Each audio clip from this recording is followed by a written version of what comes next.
Hello and welcome back, everybody.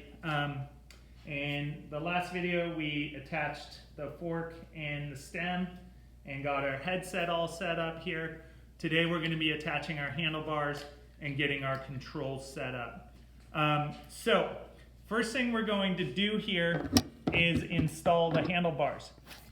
This stem has a removable faceplate. All four of these bolts could be removed in order to place the handlebars in place over the stem.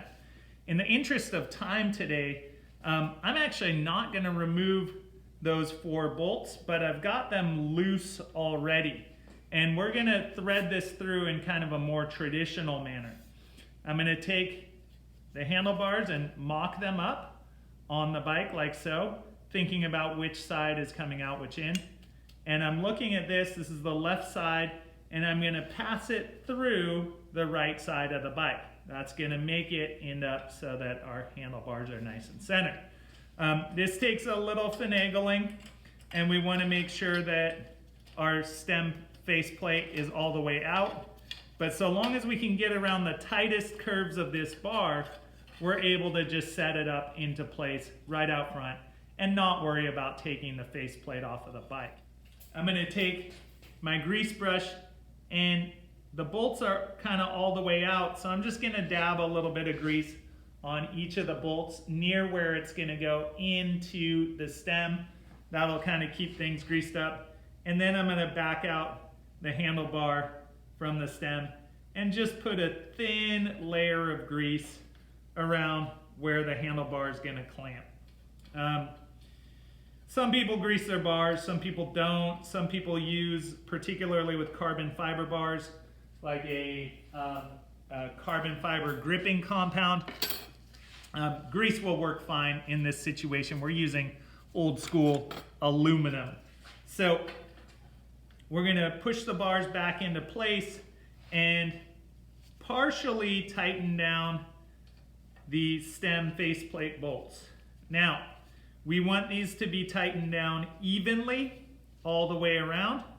So we're just working each one a little bit at a time, and we're paying attention to the gaps between the faceplate and the main body of the stem to ensure that the gaps are even on the top and the bottom. We also want to make sure that any indicator of centering on our handlebars is centered. And this handlebar has some little stripes on it that are allowing us to see that it's centered. I'm going to continue tightening down the bolts in order to close the gap between the faceplate and the stem.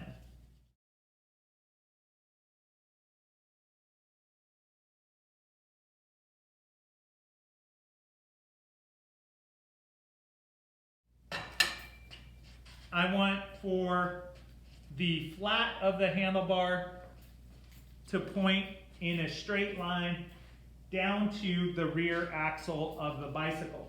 So I'm going to loosen my stem faceplate and just kind of sight down the flat of the handlebar and get it roughly pointed towards the back axle of the bike. Once we're there, we can tighten down our handlebars. This is typically about a 5 Newton-meter adjustment. We're going to just say snug it down, but not too tight.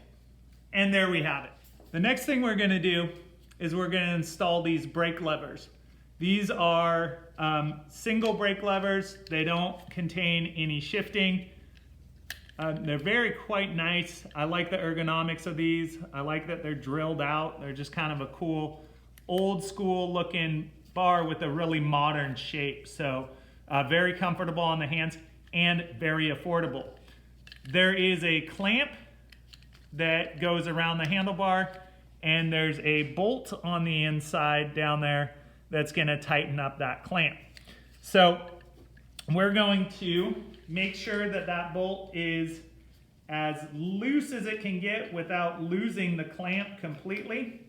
We want to make sure we're installing the correct brake lever on the correct side of the handlebar. On this one, we're going to make sure this little channel for the cable housing is facing inward. So this is going to be the right side. We're going to pass it onto the handlebar if possible. And this handlebar has some old leftover tape on it, so it's a bit of a chore getting that up and into place. I kind of have these pre-marked, but we're going to sight down and try to keep as flat a space as we can across the top of the bar. There's a couple different ways of looking at these. So some people try to keep it flat across the top. Certain handlebars won't allow that to happen. There's another method here of gauging off the bottom of the flat of the bar to the end of the lever, and I'll show you that method really quickly. We're going to take a flat tool, in this case a chain whip, okay, and we're going to lay it across the bottom of the flat of the handlebar, and we're going to lift up this lever, and what we're looking for is about 5 millimeters of space between the bottom of the lever and the flat of the handlebar. So if we come flat across the bottom of the bar and we have about 5 millimeters of space, we're going to be good to go right about there.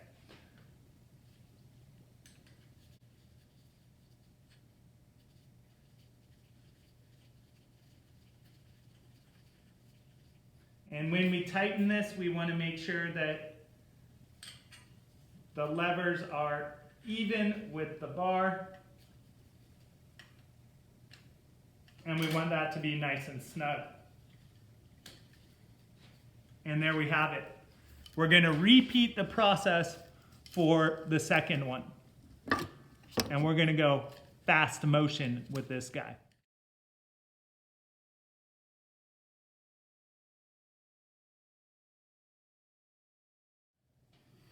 Okay, now that that's done, we're going to be installing a bar end shifter into these handlebars. This is a brand new bar end shifter from a company called Microshift. It is specified for Shimano Dynasis 10-speed rear derailleurs.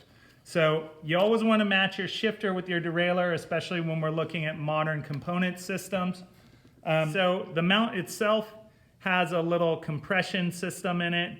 When you tighten the bolt on the inside, the bolt pulls backwards. This wedge forces these two pieces apart, and that's going to hold it inside of the handlebar. And then we're going to be able to mount the shifter to the mount itself. It is worth noting that the bolt on the inside of this is reverse threaded. So we want to make sure that we are turning lefty-tighty when we tighten this bolt into place. So we're going to go for it.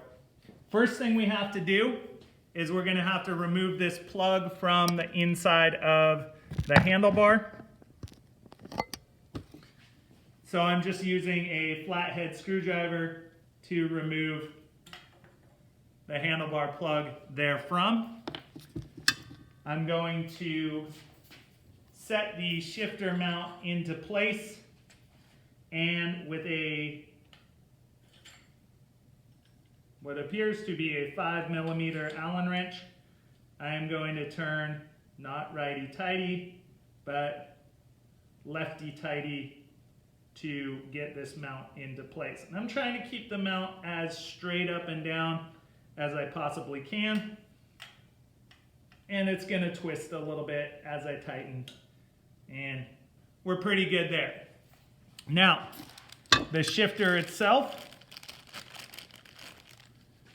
looks like this. It's got a little square interface on the back that's going to interface with our mount. We also need this little guy to match up with the bolt on the inside. And it looks like this is a small Allen wrench, so I'm going to need probably my 3 millimeter Allen wrench to get this thing into place.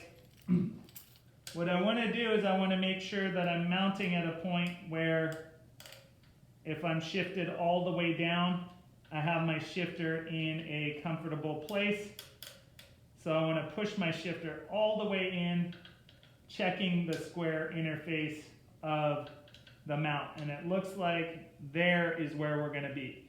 I've pushed the shifter all the way down. We have the square interface in place in the back. And we're going to go ahead and tighten this thing on. And it is a 4mm Allen wrench.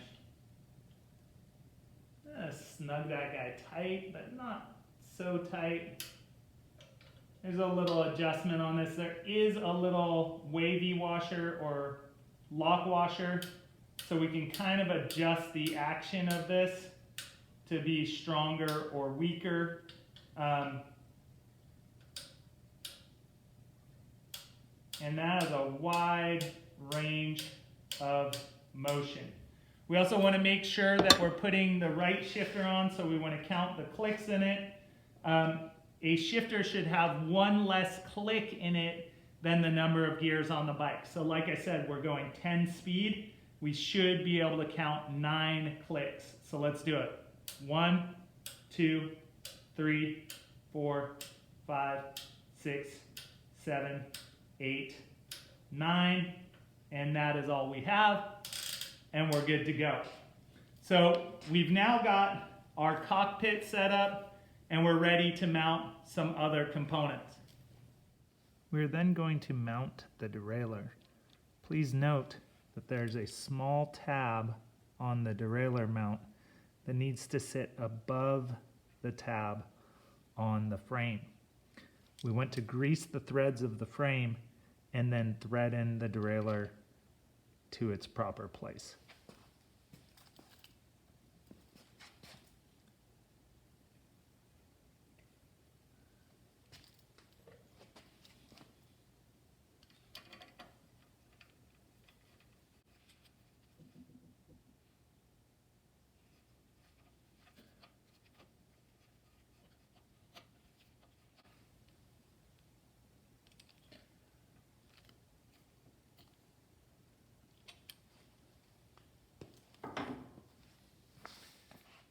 Before installing the cantilever brakes, put a thin layer of grease on each of the brake posts. These cantilever brakes have a separate spring which mounts over the brake mount. We're then going to place the pin from the spring into the middle hole on each side of the brake. We may have to disengage the brake spring from the back to get it to fit. And then we can set the spring into place after it's mounted. That will give the brake a good amount of spring back.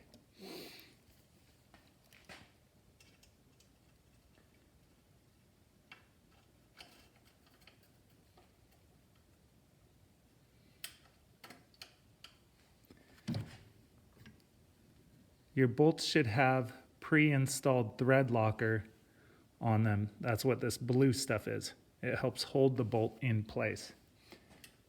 Never use grease with thread locker. It replaces the grease.